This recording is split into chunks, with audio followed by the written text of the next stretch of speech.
Ora, bem-vindos para mais um vídeo e para mais uma apresentação de um livro. E hoje eu vou falar de um livro sobre o cristianismo primitivo, nascente, quando o cristianismo, portanto, apareceu na história, no espaço e no tempo.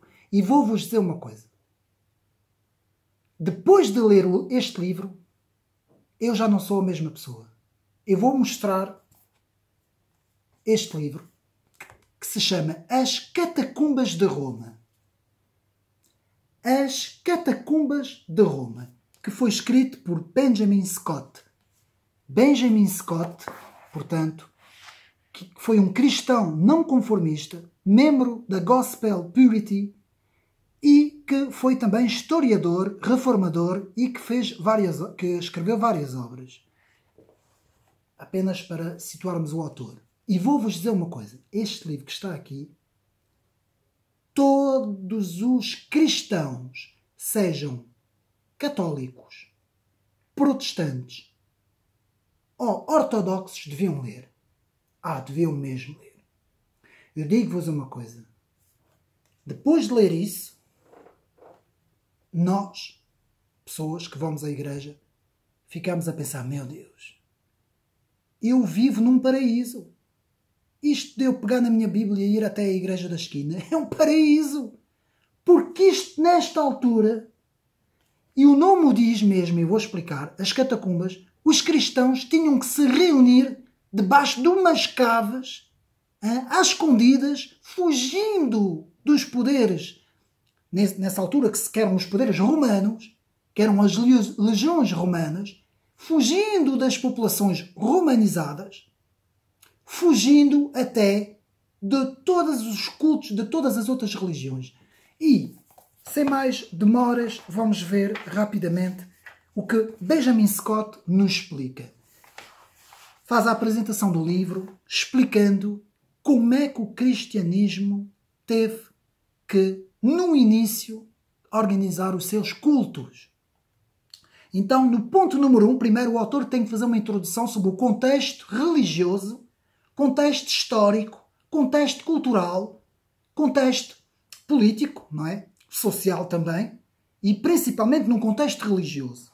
E aqui vemos, primeiro ponto, o paganismo e o seu culto, na página 9. Depois saltamos para a página 31, temos o ponto 2 com a sociedade sob a influência do paganismo. Passamos para a página 49, terceiro ponto, o cristianismo e as catacumbas. Muito importante este capítulo. Depois, no capítulo 69, as catacumbas e o seu testemunho. Depois, no capítulo 5, os epitáfios das catacumbas. No ponto 6, o romanismo, cristianismo adulterado. Por fim, no ponto 7, que é o último ponto, as revelações das catacumbas contra o romanismo. Meus amigos, vou-vos mostrar como é que o autor fez este livro. Portanto,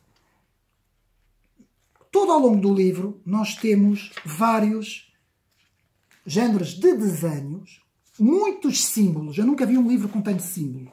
Portanto, a nível de símbolos, podem ver, mas vários símbolos, mesmo a explicar os desenhos todos que eram feitos nas paredes, os símbolos. Mas isto começa logo desde o primeiro capítulo, explicando o que era o romanismo, o paganismo, os cultos nessa altura, os vários cultos ancestrais por essa época, os cultos pagãos, os cultos que vinham do Egito, que vinham, portanto, do Médio Oriente, de toda aquela zona, não é? E temos uma descrição pormenorizada das catacumbas, portanto, debaixo de Roma. Temos a história toda do que se passou, do incêndio de Nero, das várias perseguições dos vários imperadores romanos. Este livro, meus amigos, é de tirar o chapéu. É um retrato histórico desta altura, não é? Em que nós mergulhamos completamente na história do cristianismo. E vou-vos dizer uma coisa. Há uma parte aqui que eu li em que o povo cristão, perante a sociedade romana, perante o povo romano, era visto da seguinte forma.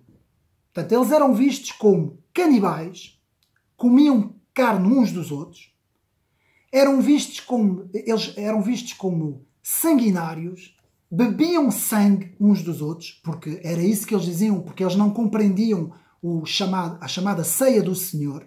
Portanto, o povo romano viam que eles bebiam um cálice e comiam pão, viam aquilo tudo assim, os que tinham acesso a essas catacumbas e os boatos que vinham cá por fora, que é isso que eu vou falar.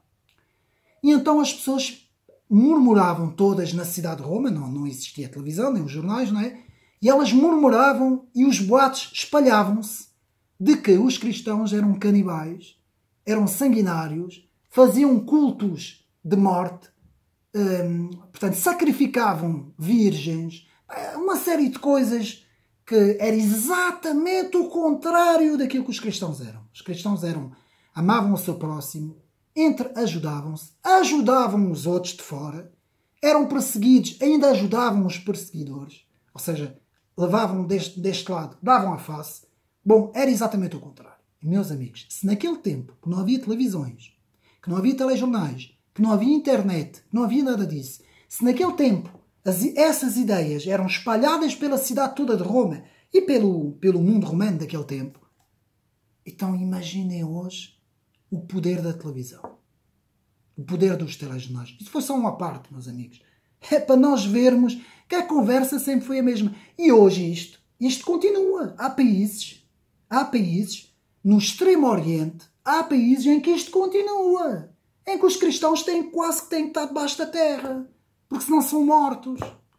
Perseguidos, presos e mortos. Meus amigos, isto continua. E não sei se daqui a uns anos não vai acontecer o mesmo no Ocidente. Se isto continuar, se esta visão desta elite que nós temos continuar nesta direção, que é uma visão completamente progressista, quase que para mim vai dar ao mesmo que o paganismo em certos aspectos. É preciso ler este livro para compreender. E, meus amigos, era isso que eu queria apresentar hoje. Não vou falar mais sobre isso. O testemunho e o mártir dos primeiros cristãos, que é o subtítulo. Portanto, os testemunhos e os mártires dos primeiros cristãos. Portanto, as catacumbas de Roma. Fica aqui, de Benjamin Scott, mais esta recomendação. Espero que tenham gostado. Tenham sempre a Bíblia à mão, também, quando leem esses livros. E espero que mais uma vez tenham gostado desta apresentação deste livro. E um abraço e até uma próxima.